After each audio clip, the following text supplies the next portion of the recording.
Board chairman says that one member resigned for family reasons, and the other member said that she felt she was, quote, not in step with the current administration. This as the backlash seems to continue to intensify around that clinic now that an investigation is set to take place.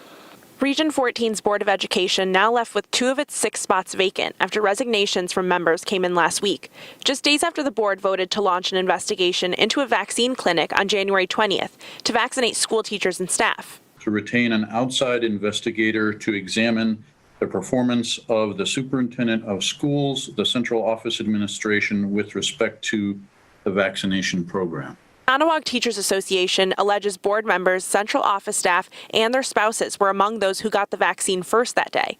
When supply ran out, they say many teachers on the list were not able to get their vaccines. I think about half of those allocated went to some teachers. Teachers are really upset when word spread about who was there and other people that were vaccinated that don't spend time with kids.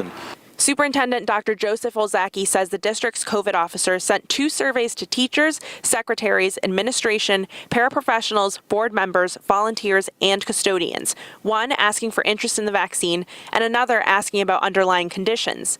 In a statement, Dr. Olzaki said, quote, everyone who responded was put on the same list, representing every person equally. Then the list was sent to the health district. There's been people that have been with kids since the day school started back in September that have been around hundreds of kids every day, and other people that are, work very closely with kids in younger grades. And we'd like to move forward. We'd like to have, we'd really like to have some kind of an apology and an explanation as to why people were chosen, and we'd like to move forward and educate kids. Clinic was held at the beginning of the state's Phase 1B, right as the state made the decision to only include people 75 and older first.